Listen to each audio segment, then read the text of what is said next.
Hello everyone. Welcome back to September. Oh my gosh. You know what that means? It's Halloween, basically.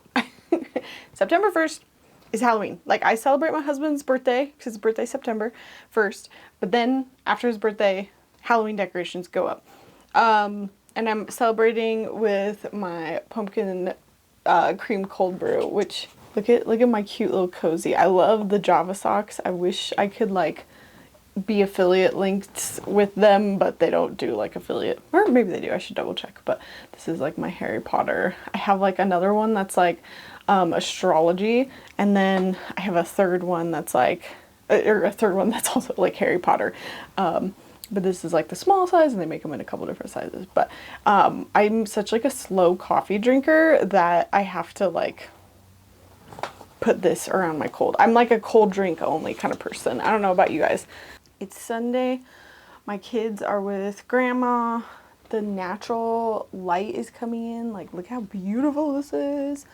Let's get into it. I feel like I'm going to do Bibliomancy. I want to do that at the end. I just want to get into the intuitive reading for September. Just a reminder, stick around for the Astro portion of the reading, especially this month, because we've got eclipse season on us this month. So you're going to want to stick around so that you know exactly what's coming up for you. And just a reminder, you can get early access to this video if you join us over on Patreon. They get early access to it right at the beginning of the month, whereas if you are watching on YouTube, you usually get it quite a bit later. So let us see what we've got for September. Oh, all right, here, I'm gonna lift this up for you. The Toad. Observe for those who watch, see all. Okay, yeah. Interesting. I feel like I'm gonna have to pull another card because this is kind of just like a generic, or not generic, but there's definitely this theme of like we need to be paying attention, we need to be observant, not take action yet. Not the cards that I was expecting, honestly. This card talks about like being laid back, like taking the more laid back, like easy approach, the path of least resistance, like being an opportunist as well. So like when I think of this, like observe for those who watch, see all, it's almost like you're not trying to win the race. Like think of like the classic, what is it, the hare and the turtle. What is that? Not a folk tale, but like a kid's nursery rhyme story of like, you don't need to go this month. I'm just going to read from the books. I usually like to do that for the main card. Toads are passive in their hunt. They are happy to wait for their meal to find them while staying perfectly still, watching and waiting until the moment is just right to strike. There's wisdom in the way this creature finds its prey, wisdom that is greatly needed in your situation. Attempting to force your desired outcome may backfire and your prey may slip away. Trust in a higher power and wait patiently for the circumstances to be just right. You will know the right moment to take action. This card is also asking you to be aware of your situation. Perhaps more information is needed, or something significant is about to occur that could drastically change your point of view. It would be unwise to make any decisions just yet. Yeah. There's definitely this like pause energy with September. Observe, wait, don't take action quite yet. But it feels like a good one. This doesn't like necessarily feel like a bad card.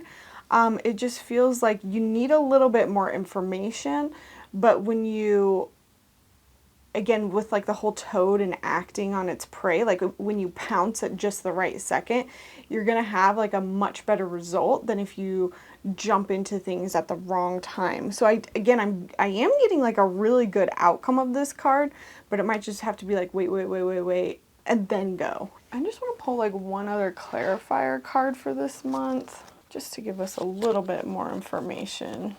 None of the, like, I keep pulling several cards, none of them feel quite right. So it feels like everybody's going to be a little bit different.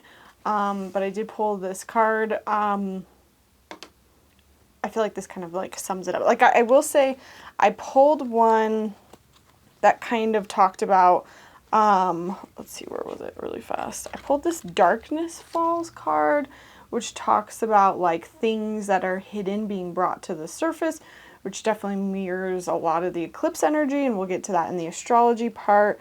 And not letting things like eat you whole. That makes sense with like observing and not acting, but also like not suppressing things down, and making sure we examine everything that lies underneath the surface with this observation, paying attention. With the apothecary cabinet, it talks about like strangers popping up, like, and I always talk about this card also about like gathering experiences, new things coming in.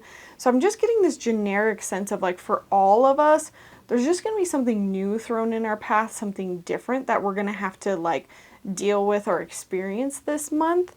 At the same time of maybe something bubbling up under the surface.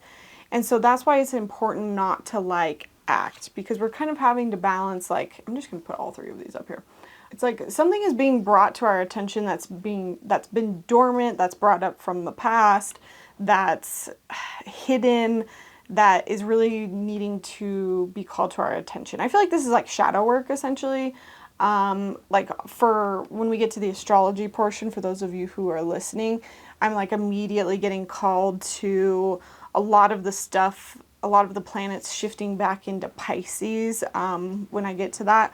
But then it's like the eclipses here, literally, are going to be pulling in some new experiences, either new people, new challenges, new opportunities, new strangers. And it's like we need to just wait. We need to wait before we act, because we need to balance the two things that are going on here. It's like I got to deal with, you know, some of the stuff that's going on with me under the surface here, but I also have to understand that something new is happening and I've got to pivot, you know, what I thought was going on. So, again, observe, practice the pause.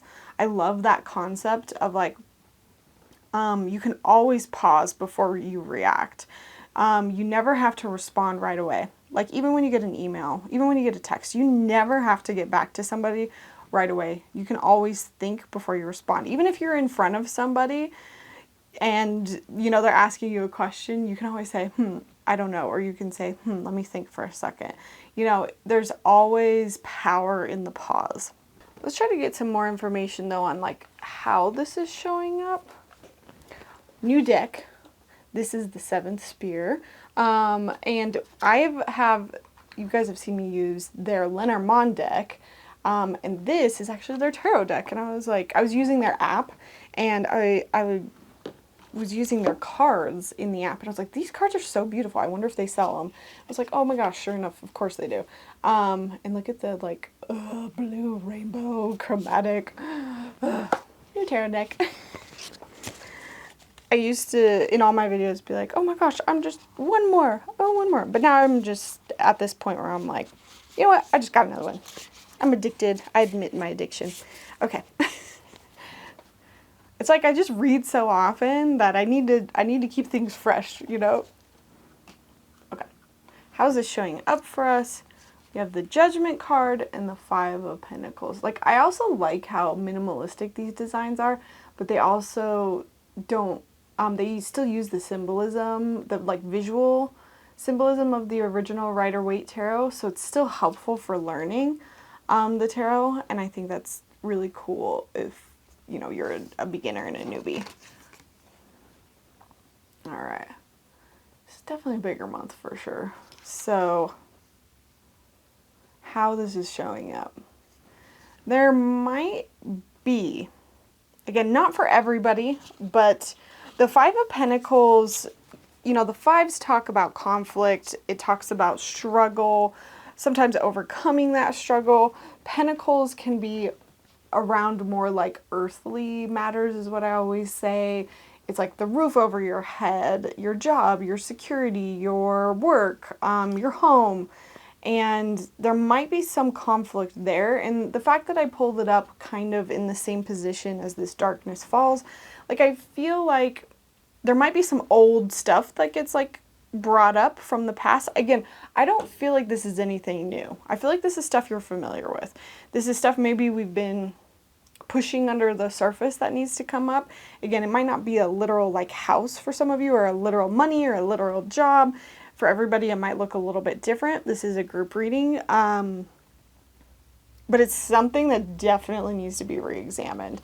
Something that is either being called for us to let go of, because the Judgment card talks about like a re-examination or giving something like a second life. So it could be that like we're breathing new life into this thing, and we're like, okay, I'm observing this situation and I'm realizing that I really need to actually take action in this way around it, because now I've got this new experiences coming in, or these new people, and it's like I need to just redo something different here. Like, I'm trying to think of like an example.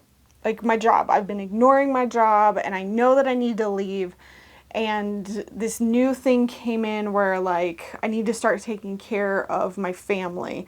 Like a family member is sick, and like I don't have time or energy to deal with the craziness of my job anymore. And so this Judgment card talks about how like we need to come back here and like re-examine this.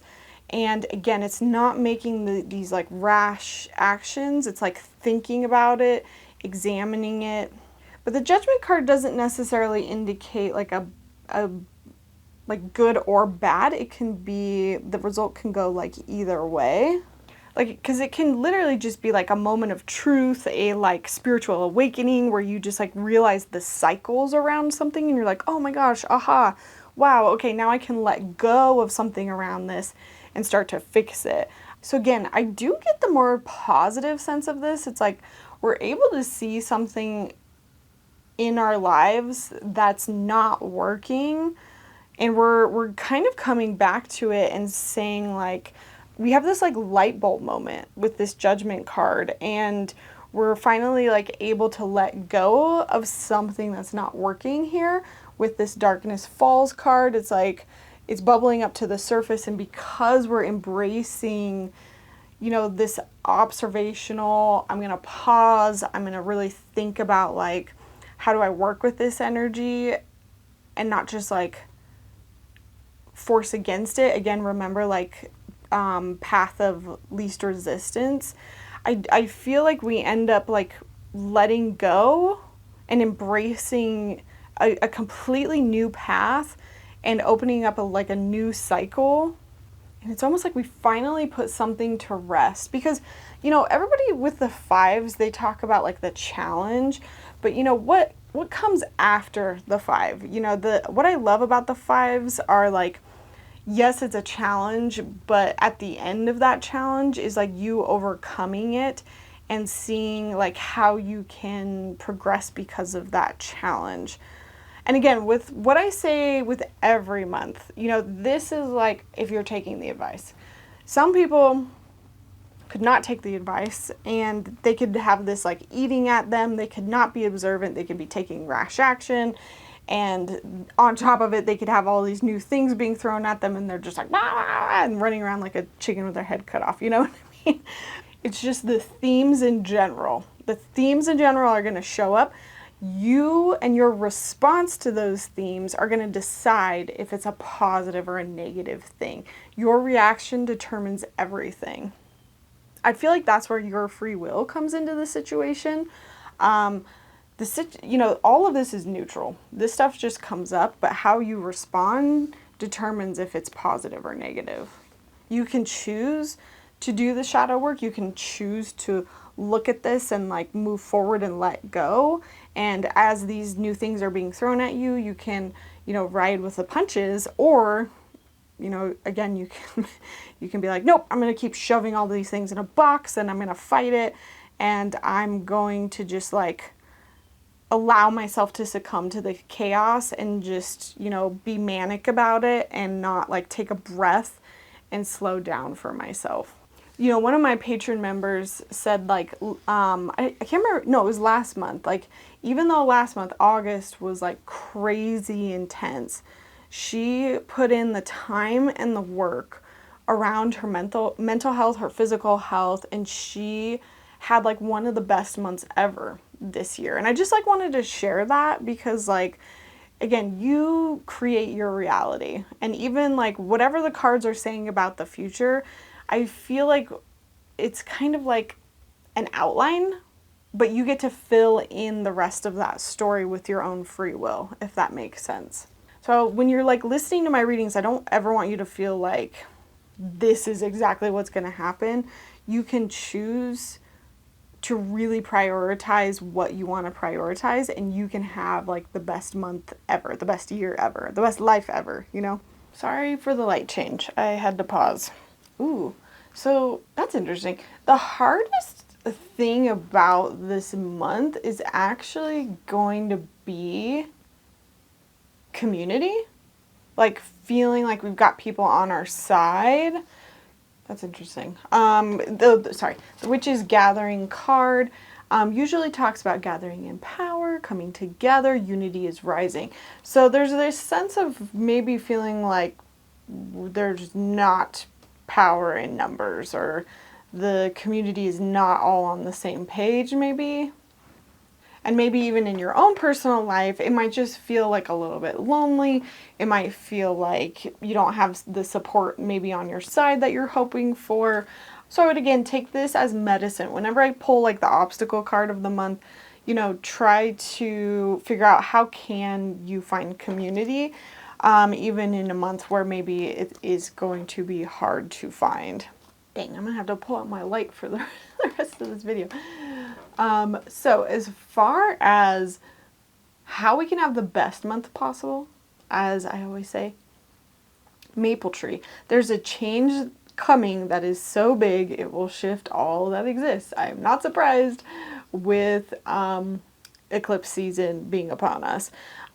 So with this card, again, this is almost like understanding and knowing that there might be some big shifts this month. And with an eclipse, you know, month, 2 eclipses, it's kind of just preparing and planning for the idea that something big might happen and knowing that you might have to pivot. There's unexpected things happening. These cards always like perfectly line up on like the right sides of the page. And again, this is like, or sides of the video.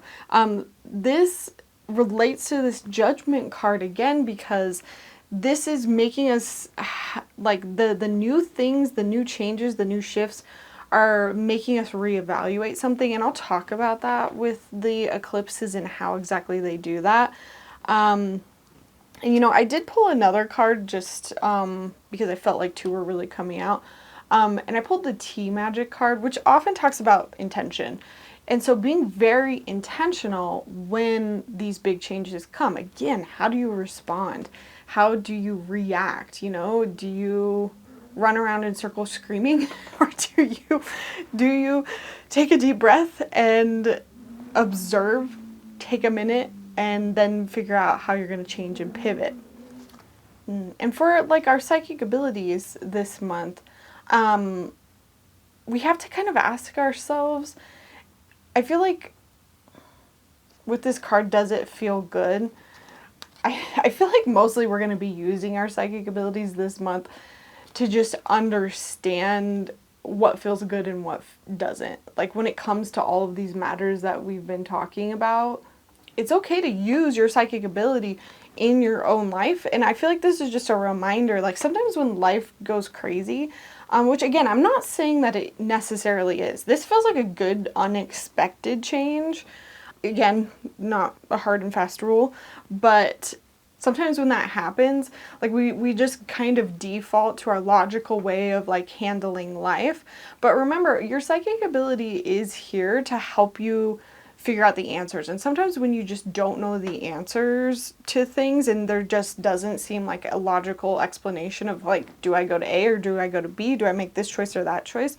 You can just use your intuition and ask, like, does this feel good? Does this feel like the right decision? And one of the techniques that I always tell people is you can actually use your body like a pendulum and, you know, set the intention that if like I move forward, or actually I think it's better when you're using your body, stand up straight. You got to be standing up, and you ask like, show me yes, and see which way your body leans. and then say, reset, say, show me no, and then see which other way your body leans. And then that way you kind of just made yourself into like a human pendulum, and then you can ask yourself questions in any moment of like, does this feel good? So like when you really have no way of understanding like what to do, you can stop and use that technique. Maybe if your intuitive skills are not quite honed yet. But again, remember, you don't have to make decisions right away this month. You can stop and reflect. Okay, then the last thing I like to ask, is there anything else we need to know? And I pulled the victory card. So I feel like this month we need to remember like what makes us feel good, what validates us, what affirms us, what makes us feel like we're winning, what makes us feel like successful, because for everybody there's a different definition of that. And maybe that's one of the things that comes up for us is like, maybe an old, outdated idea of success comes up and you're redefining that. Like sometimes like old version of you is like, oh, success is having a husband and 8 kids and a white picket fence. And now that you've gotten a little bit older, you're like, actually, no, that's like not my idea of success. And I literally pulled the house card. The house and the ship. Ooh, interesting. Let me pull one more. Love this. Okay, so I pulled the house, the ship, and the anchor, which kind of indicates like literally we want to read it sequentially, right? So this could very literally be your home, but if it's not literally your home, it's really about safety. And our safety is moving into territory that is becoming more anchored. So I actually feel like this is a great pull because, this is Spirit kind of reminding us that, success can come in feeling more anchored. Success can come in feeling safe, stable, secure. Like you could also even interpret this as like being more stable financially. Like I feel like this is the ship card is actually September. Like we were safe and we were fine in our house. We were stable, and now all of a sudden we're being asked to move and jump on the ship and we don't exactly know where it's going to go. But they're trying to say like on the other side of this, you're going to anchor. You're moving towards an anchor. You're still going to be safe, you're still going to be secure, but even more so. And so we have to trust the process and the end goal. We're going to an even more secure spot. And so we have to kind of keep in mind this month that the reason why things are happening is to get us to a more successful place, a more victorious place. And so maybe that's not the best word, no, a more secure place. And so I think what this month is asking of us is that like, knowing that we're in this middle spot, we're being kind of thrown a lot of new experiences, we might not see how all of the pieces are going to fall. So it's going to be important to remember, like, what is it that I want at the end of the day? What is it that makes me feel good? What is it that makes me feel successful? Because we might not have any anchor in the moment when we're in the ship. There's no land, there's no guiding reference. And so there might not be like any clear idea of which direction to take. And so that's why you just have to completely trust your gut this moment and go off of like, well, does it feel good to me? And reminding yourself of like, well, what is the end goal of what I want? What is future version of me? Like, what is her or his or their reality? That future version of me, does this action align with the life that they are going to live? And that might be the only way you know how to make a decision. But again, trust that in the end, you're going to still feel just as anchored and just as secure as you did before, if not even more so. Cool. And then just to kind of go over our astro dice, because so often I skip them. Sorry, guys. I have Mars in Capricorn in the 6th house, which kind of indicates that there's a lot of action, especially when it comes to our long-term goals, but it's in our day-to-day, which is interesting. So like Sixth house is like day-to-day routines and, you know, how we show up for our work. But Capricorn talks about like the slow, long-term process of trying to achieve something. And Mars is all about go, go, go, action, action, action. So the combination of those to me says that we might also be experiencing, it might not just be like career, but like we've got some sort of long-term goal that's coming up and we're wanting to take a lot of action around it. But maybe there's something in our day-to-day that's kind of hindering us, or, you know, maybe we're having to adjust our day-to-day, or maybe our day-to-day is affecting, you know, our long-term goals and we're having to pivot, we're having to reevaluate. So yeah, overall, I would say this month, it just seems like there's going to be some new things thrown your way. Don't freak out. Just observe, wait, think on things, ask yourself, does it feel good? You know, you might not exactly know the direction to take, but trust that these things are coming across your path to help you further like anchor into something better. Because again, when I get like, I'm trusting my clairsentience here. And this doesn't feel negative. Like, I'll tell you guys when it feels negative. And we've had some past months where this feels this way. This, like, I feel like I hear a sound alongside this reading. And it's kind of like an anticipatory, like, almost like sparkly sound. I don't know how to explain this, but it's like, like something is around the corner. And I don't feel like we're necessarily going to see it till maybe October. But this is the reshuffling, reorganization phase. Okay, and I just wanted to pull some bibliomancy for us because I felt like we needed some advice for these eclipses. Ooh!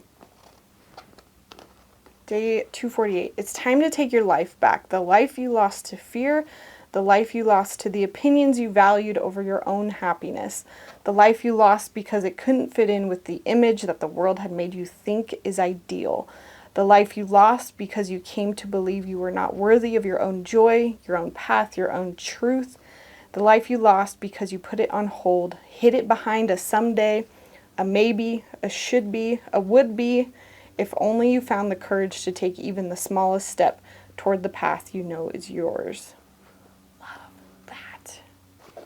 There is this, I mean, the Judgment card is just like really sticking out to me a lot with this reading. We're definitely doing a reevaluation. And that definitely matches with some of the astrology that I know is coming up.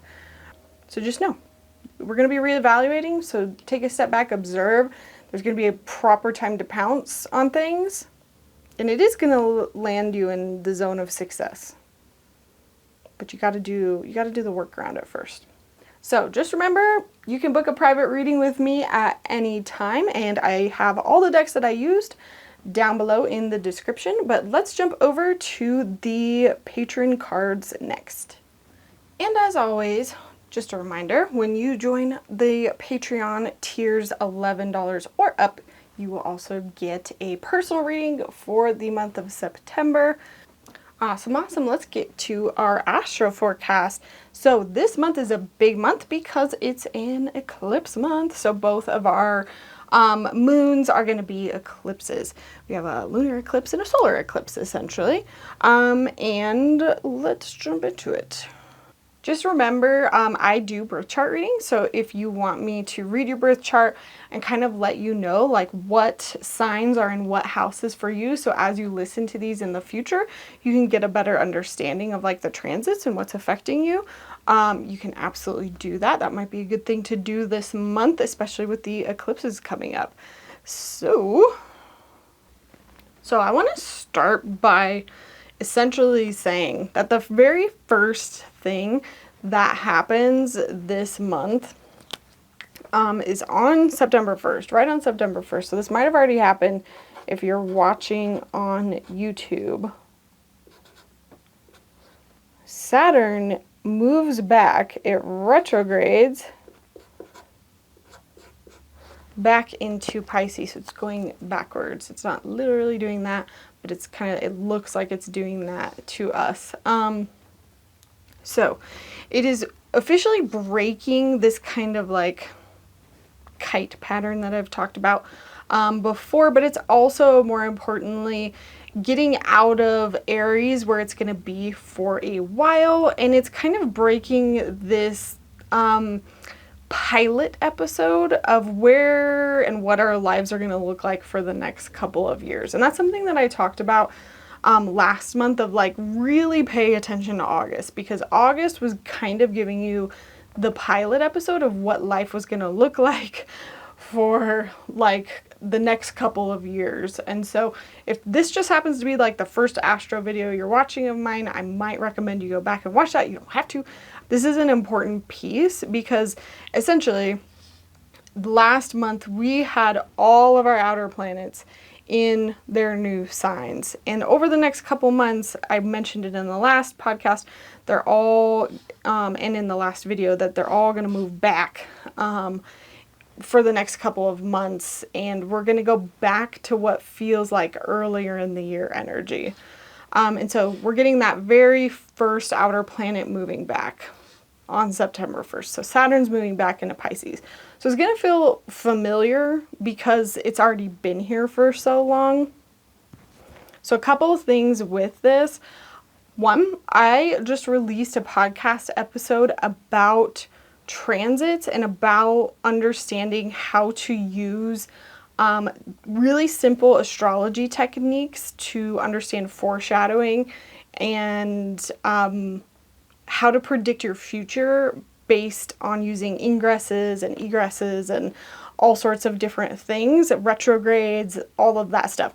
So if you are really wanting to learn the astrology bit of that, I would highly recommend you go listen to that episode, because I give you all of the dates ahead of time around all of this stuff, and I give you all of the past dates around, like, when did Saturn move into Pisces for the first time? When did Neptune move into Aries the first time? When did Saturn move into Aries the first time? So I give you all the past dates so you can go back and start trying to, like, remember what you were doing. And I highly recommend you do that. It's okay if you don't, because if you're still watching the forecast from here on out, I will give you the dates moving forward, and you can still do that moving forward. Now, if you are watching this as it comes out, I would still highly recommend you write down what happens on September 1st when Saturn stations retrograde, because anytime a planet stations retrograde, this is just one of those techniques that I talk about in the podcast of, like, it's kind of like an exclamation mark on that planet in that sign for you. So it's like, this is what that planet in that sign, that lesson that is here to teach you. And let's see. Shoot, I don't have it in front of me. I should have grabbed my notebook, but, well, I guess it would have been like the last 3 years. Saturn has been in Pisces kind of ish for the last 3 years. And so it's been here teaching you some sort of lesson. And so when it moves back here on the 1st, it's doing its one last pass. There's something else that it needs to do, until, let's see when. Until about February 14th, actually, of 2026. It's doing its one last pass, hanging out here, for us to kind of learn something about our Pisces area of our chart. So what you want to do essentially is look at your chart, figure out where Pisces is, and what house that's in for you. So for me, this is in my 7th house. So Saturn's going to be going into my house of relationships with my partner. So I'm going to be dealing with Saturn themes, which is restrictions, it's time, it's discipline, it's kind of like learning lessons, it's authority, it's kind of about being like slow and putting in a lot of like a serious approach to something, and like being like the mature person in something. And so you want to essentially look at what house that's in for you, and it's going to be there until, again, February 2026, and you're going to be learning one last kind of lesson up until that time. And the reason why I just want you to pay attention exactly on September 1st is that around that date, like give or take a couple days, there's probably going to be something that happens that's really going to tell you the theme of the entire transit. And that's what I talk about in that podcast, is that on these specific days, I go over a couple techniques, but when planets station retrograde, that's like one of the techniques that helps you to kind of understand that when you pay attention to that specific like date, again, give or take a couple days, usually it will foreshadow the whole of the transit. So often, like, let's say, pretend me and my husband, like, I talk about it in the podcast, but like, I think this one had to do with like me and my husband figuring out stuff with my kiddos' school, and having to delegate and figure out new timing and new schedules for preschool. And I think on the very first day that Saturn went into Pisces, I was touring my son's preschool, and the very last day of this, before it moved into Aries, my son graduated from preschool. Like, I'm not even kidding. And so I bet you maybe around September 1st, there's going to be some sort of similar theme right there. And the last time this happened too, just for reference, was in March of 2023. So you can also look back into your life around that time for what came up. But this also has a big significance because Saturn is moving into Pisces, and we're going to have a Pisces eclipse just about a couple days later. I'm going to come back to that in a second. Now, the other thing I want to say specifically about Saturn is those of you who have Saturn natally in Pisces, which means, like, go to your birth chart. If Saturn is in Pisces, that means you are going through your Saturn return. You are doing your last pass of your Saturn return energy up until February. Those of you who have Saturn natally in Aries, also let me know in the comments down below if you're going through that. If you had Saturn in Aries just for the last like month or two here, you just had your first preview. You just had your first preview of what your Saturn return is going to look like, but you get a break. You get a break till February, and then you get a much longer version of it. But for those of you who do have Saturn natally in Pisces, just know that also on the days that it stations retrograde, these can be really tough days. They're like really kind of extra hard learning lessons. So again, really anybody should be writing down what happens on these days, just again, because it helps you understand what does Saturn in this sign mean for me, because it's going to come back to your signs in other days and other times. And so it's always helpful to know, like, what does that planet do in that sign, in that house for me. And again, I talk about why that's helpful and relevant for the future if you are wanting to learn astrology in that techniques podcast.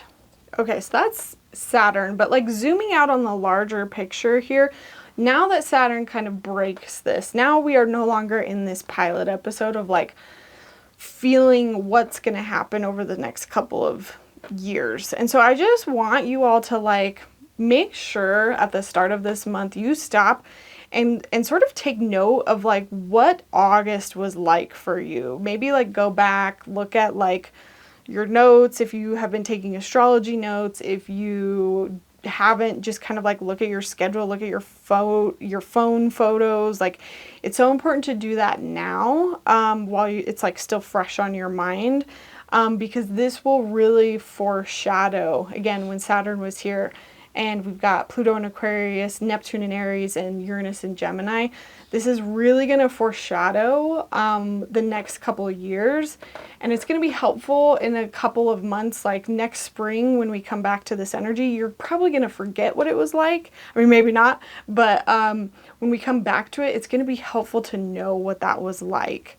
And I'll stop talking about all my other podcasts, but I just wanted to let you know too that I did a podcast. It's going to be my third kind of like political podcast. I think it's like the title is something about like, are we going to war? But in that podcast, I talked about all of the planets finally moving. I like talked about I can't remember, but the last two planets like finally ingressing into their signs and what happened around those dates.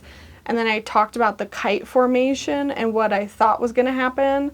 And then I also talked about what actually happened in early August and what I'm predicting will happen in the future because of that. So if that's of any interest to you, if you want to know what I'm predicting for like early February next year and just kind of the future, you can definitely check that out. And it might be helpful for listening too. Also, but just because I go over the dates in the astrology, and you can kind of like map that out and use it to kind of determine what's going to happen for you in February. Because often I don't go backwards. I only talk about like the month coming up. So just know that that's that podcast episode. I go over the final outer planets moving, what happened, and then what that implies for the future. Oh, and the other thing about Saturn too, being retrograde in Pisces, not only will we understand on that day the theme in our personal lives, but we'll also be reminded on a mundane level, mundane being like on a global level, what that means just, you know, in society, like what Saturn is or has been doing in Pisces. So there might be some sort of event that happens on that day that really helps us understand, okay, what does Saturn do in Pisces on a global scale? Also, right around this date, we are already starting to feel the effects of the first eclipse. The first eclipse doesn't happen until the 7th, but you start to feel it about a week up until the first eclipse, so just keep that in mind. We'll get there in a second. On the 2nd, I'm not going to like deeply go into this, but basically Mercury moves into Virgo. Where is our Mercury? Oh, Mercury's already in Virgo. Well, sorry, it was in Leo, but it's going to move into Virgo. Now, on the 6th, we've got Pluto stationing retrograde. So Pluto, Uranus is stationing retrograde. So Uranus is starting to move backwards itself. So it's starting to head back towards Taurus. It's not going to hit Taurus for a while. But again, just like when Saturn stations retrograde, anytime something stations retrograde, it's like an exclamation mark on that planet in that sign. So definitely important to pay attention to in your own life as well as on a global scale, mundane scale, to figure out what the heck is Uranus and Gemini doing in your life. Because again, Uranus in Gemini, that hasn't really, it hasn't ever been a thing in our lives. Uranus has, it is such a slow moving planet. We haven't really been familiar at all with what it does in Gemini. There might be a lot of like transportation and communication themes around this date on a more like global scale. But what you want to do is you want to look at where Gemini is in your chart. So like for me, this is my 10th house of like career, how I'm recognized, like how I'm known. And so I want to pay attention around this date, like what's going on in my life, so that I can understand what the whole entire transit is going to be about for me. And Uranus and Gemini is like a whole 7-year transit. And so that's why I think it's so cool to understand these techniques, because, you know, having a glimpse into the whole transit of 7 years is a pretty big deal. You just have to pay attention to like the couple days, give or take, even I feel like sometimes the same week, based on like when this happened last, I think is super helpful. Because the last time this happened, that's when I started putting out a lot of my political podcasts, and I got a lot of like good feedback. And I did not like time it for that. It just happened to like happen. And, so it's really interesting how that happened. Something else happened too, that I'm not like quite ready to talk about, but, it'll be cool to see what happens. But Uranus is something unexpected. Uranus is also kind of like rebellious. It's something new, it's something different. So that's what the type of energy you want to pay attention to in that Gemini sector of your chart. Something new, something unexpected, something where you want to do something different, more authentic. And I'll be curious what you guys, feel free to come back around that date, even like jot it down, so that you can remember and come back to it if you need to. Now, the next day we've got our first eclipse. So it might be tough to kind of differentiate what's going on. That's why the houses are so important to pay attention to as well. So our first eclipse, where's my moon? So we have our first lunar eclipse in Pisces on the 7th. So eclipses, again, big keywords are major beginnings and major endings. You know, let's just start with like where it's going to show up. Let me just give it to you. And the cool thing about this time, I'm only going to need to go over it once. Basically, eclipses happen when the sun and the moon are like opposite of each other. So it probably doesn't look like they're very opposite of each other right now, but at least the lunar eclipse, I should say. So all you need to know is that like for eclipses, the energy is going to be happening in both of these houses simultaneously. Whereas like when we're talking about one moon, like a new moon or a full moon, it's usually only in that specific house, but with an eclipse, it's both houses, both signs. So it's going to be in your Pisces and your Virgo sector of your chart for both of these moons that we talk about. So let's see. I'll just speak to the Pisces part of this. So, for example, if you are an Aries rising, the moon would be in your 12th house, Taurus rising. It's in your 11th house, Gemini 10th. Cancer 9th, Leo 8th, Virgo 7th, Libra 6th, Scorpio 5, Sagittarius 4th, Capricorn 3rd, Aquarius 2nd, and Pisces 1st. And so that's where it's happening. Again, if it was just a moon right here, but it's an eclipse. And so eclipses, you are pulling together both Pisces and Virgo. And so you are going to see the themes of both of those houses happening at once. And so the best way I heard it described is more like a teeter-totter. And it's like the one time where the moon literally, it pulls together the themes of both of those houses and it relates both of those things together in your life, whereas sometimes those things would not be related. So it's like your 4th house and your 10th house, like your home and your like physical home where you live, and your career, and like where you work, and like how you're perceived. Like those things might not very often be related, but it's like right on that eclipse, it's like those two things might actually be super intertwined.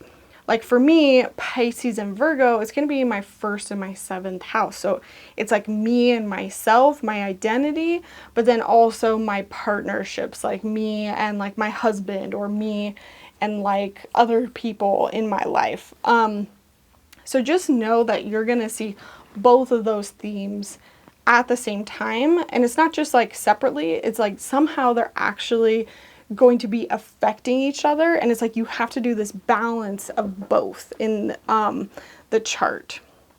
Also, something else I learned about eclipses too, it's like also a rise and fall of like prominent people. Like you'll see prominent people coming up to the surface and then like falling like in like recognition, which is kind of cool. Maybe not for them, but the last time we had a eclipse in Pisces was September of 2024. So you can look back at this time to kind of get an understanding of what was being foreshadowed for this time. So what was happening back then? Actually, I don't think I wrote it down because I wasn't paying attention back then. Actually, the only thing I've written down is that Epstein, there's going to be some sort of Epstein news because the last time there was big Epstein news. Also, because Epstein himself has Pisces at 15 degrees, and this is going to be Pisces at 15 degrees specifically. So this is going to be interesting. But eclipses shine lights on the Pisces part of our charts. And so this is about something that can't be ignored anymore. So this is about like news being revealed. So like, just to give an example of how this worked, like there's probably going to be something in my like relationship house that's going to have like a light shined on it. Again, though, because of it being also on my 1st house, like maybe I'm discovering something about myself, you know, that I'm having to like reconfigure with like my partner. Like I'm learning something about myself and I'm having to rebalance it with like how I work with my husband. And it's something I can't ignore anymore. And again, with Uranus stationing retrograde so close to it, you know, there might be this element of unexpectedness to it. But the great thing about this eclipse actually might be super positive just because there's a lot of other positive aspects going on next to it. There's Jupiter's doing some good things next to it. And like, I'm just not going to get into the weeds with it. The only bad thing is that Saturn again has just moved into Pisces with the moon, so it is going to bring up some of those old lessons that we were just talking about. So we might have more of this like second wind, this chance of redemption of like, maybe now we can go back and solve this part of like our chart that we might have had more of a struggle doing so to begin with. For some people, it might be tough, and it might be a real tough transit. Like for everybody, it's going to be different based on your chart. But for some people, it might actually be super positive, and based on like Jupiter and, you know, some of the aspects going on here, it actually might be a super positive like breakthrough because of everything that's going on. Essentially, look back at September 2024 and that last eclipse, that Pisces eclipse, to kind of tell you what was going on. You're going to see that continuation, that theme. And again, if you don't know what the heck was going on at that time, just look at where Pisces is in your chart. Look at that house, and that house is going to tell you what area in your life to look at. But again, remember, it's going to be pulling in Virgo as well. And it's going to be a teeter-totter between those two parts of your chart. And it's major beginnings and major endings. That's what eclipses are. And, you know, a side note about these Virgo Pisces eclipses, like we are having these eclipses until early 2027. So like when you have eclipses, they usually hang out in these eclipses for a while. You get a succession of them until it moves on to the next couple of signs. Like we just had a bunch of like Aries and Libra eclipses, and now it's kind of shifting to Pisces and Virgo's eclipses. It's dependent on the moon nodes, and then, you know, after that it's going to go to Aquarius and Leo, you know. But we have an extra long amount of time with the Pisces and Virgo ones, so that's why it's good to kind of like just pay attention to where it is, so you can kind of know what's coming up and not get like blindsided by it. And with like Pisces and Virgo, it's like the big and the small of your life. Like Virgo is like looking at the small pieces, the small tiny details. Pisces is like the big picture, and it's like pulling those two things together into your life. And it's like reprioritizing them. So I think, let's see. Yeah, so that's our first eclipse. I think it's actually going to be a pretty positive one for the majority of us. Then know around like the 14th of September, I'm not going to write this down, we're about halfway through. You're going to be coming off the effects of that first eclipse. And you're going to be starting to feel the effects of the second eclipse build up. So that's why eclipse month, it's like, you can feel both of them. You never quite get a break. Let's see. I'm not going to write this down either, but on the 15th, like Mars in Libra specifically starts to feel a little bit more productive. I've had a lot of Mars in Libra people find me for some reason. I've read a lot of your charts. So just know that things might get a little bit easier for you right around this time. Let's see, the 18th. I think Mercury moves into Libra. Again, those ones move so fast, I'm not really going to like pay a whole lot of attention to it. But if like for some reason you really need to know, that's where that is. By the 19th, Venus has already moved over here into Virgo. Again, I don't quite focus on the faster moving ones. There's a lot of people online that will do that for you. I just want to focus on like the major things, the ones that you'll really like feel the effects of. Okay, and then we get to our next eclipse, which will be on the 21st, and that is going to be our Virgo eclipse. So again, major beginnings, major endings, but this time it's in Virgo. But again, you're still going to be feeling it in both areas. So it's almost like the same thing coming right back up. Major beginnings, major endings. This time though, the preview that you want to look back to was last March, like March of this year, March of 2025. So hopefully when I reminded you guys in March to take notes, you did go back and look at what you were doing. Let's see, what was I doing? Oh, I know what I was doing. That's when I was super sick. I was like sick for weeks, and I was having like a bunch of like medical stuff going on. Like I went to the dentist and I had to get blood drawn. Oh, and I like went to the doctor to try to like figure out weight loss stuff. Like I was doing like so many medical things, but it makes sense, right? I'm a Virgo rising. It's in my first house. So I'm probably going to see a continuation of that. And again, remember, like with eclipses, it's usually like a story, like beginning, middle, and end. Now we have more than 3 eclipses. It's a weirdly abnormal thing. There's not just 3 with them.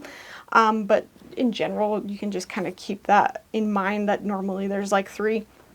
So, you know, I will say that like when I had those, like when I went on that first one, like I was not liking where I was with my weight, and I've since like gotten on a weight loss program, and I bet you by this date I'm actually going to be done with it, and I'm probably going to be finished with that program.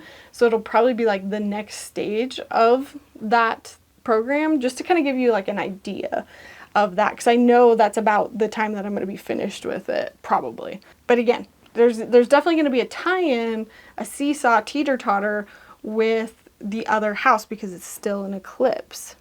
Now this one is definitely going to be a little bit more negative, unfortunately. A lot because like the degree that, oh, I forgot to move my moon. Sorry. The moon is now over here. And basically the moon is like right on top of the sun, essentially, is what's going on. And that's what makes like the solar eclipse. And the reason why it's more difficult is it's in a tight opposition to Saturn. So it's kind of like, look how it's kind of right across from each other. A lot of the mundane astrologers are talking about, unfortunately, that this might have correlations to a financial crisis. Unfortunately, this year looks a lot like, let's see, what was it, 1929, like right pre-depression, where like, I think it was like a couple months right before the Great Depression, where it looked really bad and then it got really good for a while and then it like crashed. And so they said that like, this September and October are like potential warning signs for like financial crisis, but maybe like Jupiter in Cancer. Where is Jupiter? Jupiter in Cancer will soften it. I don't know. I don't know about any of this. So just mentioning it on the off chance anyone here like has stocks or any sort of important things in the stock market. If you're really interested in that, I can probably do a little bit more research and figure that out. But I don't think it's like that. It's going to crash and resemble the recession in September and October. I think that that's more of a next year thing. I think it's more that this is like the precursor to the depression equivalent, I think is my understanding. So I do actually have, I just didn't see my notes. So the last Pisces eclipse, that was actually when the Lebanon pager attack happened. And then the Virgo eclipse, that is when I have written down the U.S. bombed the Houthis. The U.S. Struck Yemen in March of 2025. So essentially, that's definitely something I'm assuming is going to happen around this second eclipse, is some sort of like Israel, Iran, U.S. escalation. Again, I'm not well versed in all of that because I wasn't quite paying attention to it as well as I should have been in the past. Paying attention to it more now. But yeah, probably some sort of escalation around that, around those days, which not excited about because of some of the other planets doing stuff immediately after that. Because on the 22nd, Mars moves into Scorpio.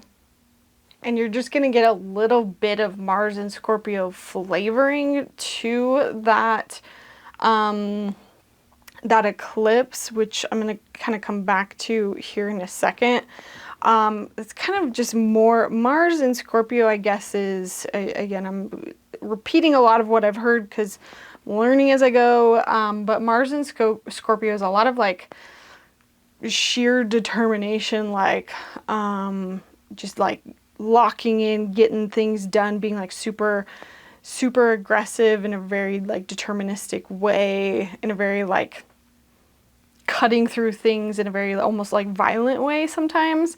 Like Scorpio is like, I'm gonna get things done in a do or die kind of way. Scorpio can be very morbid. So close to an eclipse like that. Remember how I've said in the past that like things getting baked into a chart? So that kind of bakes that Mars in Scorpio energy in for the whole month. So to basically up until the next moon cycle, the next new moon, essentially. But the next thing that also happens, or actually the same day, because that happens on the 22nd, Mars moving into Scorpio, but it's also the fall equinox on that day, which is Mabon, which, by the way, I always mention, I've got that whole playlist on all of the Sabbats and how you can celebrate and how you can use those. I always, on the fall equinox, we make butterbeer, and I have the best butterbeer recipe that I found. So if you want it, go watch that video. I think I have it in the description on how to make it. Oh, it's so good. We always watch Harry Potter too. That's like my favorite fall equinox tradition. So the bad thing about the fall equinox, so that's also officially the sun moving into, oh, whoops. The sun was already supposed to be in Virgo. That's why I was so confused. So the sun moves into Libra. Yeah. So the fall equinox, that the issue is like the energy of kind of the eclipse and the Mars and Scorpio all get baked into the whole equinox, which means that energy gets baked into the whole quarter. So basically up until the winter solstice. So honestly, this is getting a little too much into the weeds. You guys really don't need to remember much about that unless you're like really serious. I mean, I only mention it just because like with the whole potential escalation with Iran and Israel, it's like it could last for a while is what I think this implies. I could be wrong with my interpretation of it, because 2 days later, and this is the last thing that I'm going to cover, is on the 24th, we have another Mars square Pluto. And it's kind of difficult because Pluto's technically going retrograde. Mars is now in Scorpio. Mars square Plutos are always difficult because they're kind of like senseless acts of violence. I've covered them a couple times here. The last couple times that they've happened, I've mentioned like, it literally happened on the very first of this year. There was the guy who drove his car into a New Orleans crowd. There were potentially the LA fires were started on one of these. Also, there was a guy who blew up a Tesla truck in front of the Trump Towers. So in a negative sense, it's kind of like senseless acts of violence. In a more positive sense, like in our own life, it's like that determination, that like locked in, I'm going to go after something and really like transform something in my life and put in the hard work to do something. But yeah, the last time that this happened so close to like, I think it was it was an eclipse in Libra, back in 2023. That's when like the whole Israel-Palestine stuff started happening, and it was like really brutal. And so that's the fear, is we've got that same exact configuration happening again. And so the issue is that this aspect and the eclipse are so close, like all of this energy is so close to that fall equinox, that unfortunately it kind of gets baked into the fall equinox chart as well. And so it's like we get a whole quarter of this like Mars Pluto square energy. I wouldn't be surprised though, just knowing, I'm focusing on what I know about January and February. I can't see it like not ramping up, but I don't know. I could be wrong. I don't know though. I could be totally wrong about that, because I know that all these outer planets are supposed to move back, and it's supposed to feel like we're going back to we're going back to like 2024 energy, where it didn't feel like 2025 basically for the rest of the year. Like, guys, after September, we're going into like break. We're going into a break from all the craziness that has been 2025. We are starting to head into the lightening of the load. I know that October is going to be really a lot better, just as a heads up, because Neptune essentially moves out of Aries. And then by November, Uranus leaves Gemini.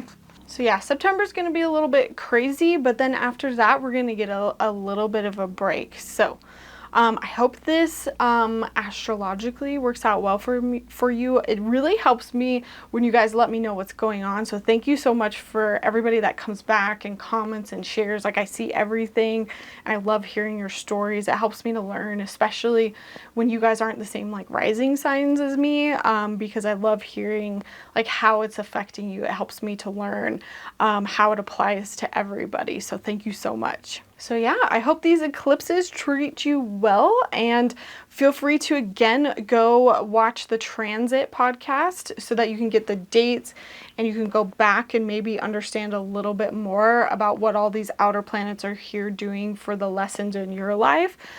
Just so you can kind of like go back, and you don't even have to wait till October, November to understand some of these lessons. You can go back and look at some of the past dates.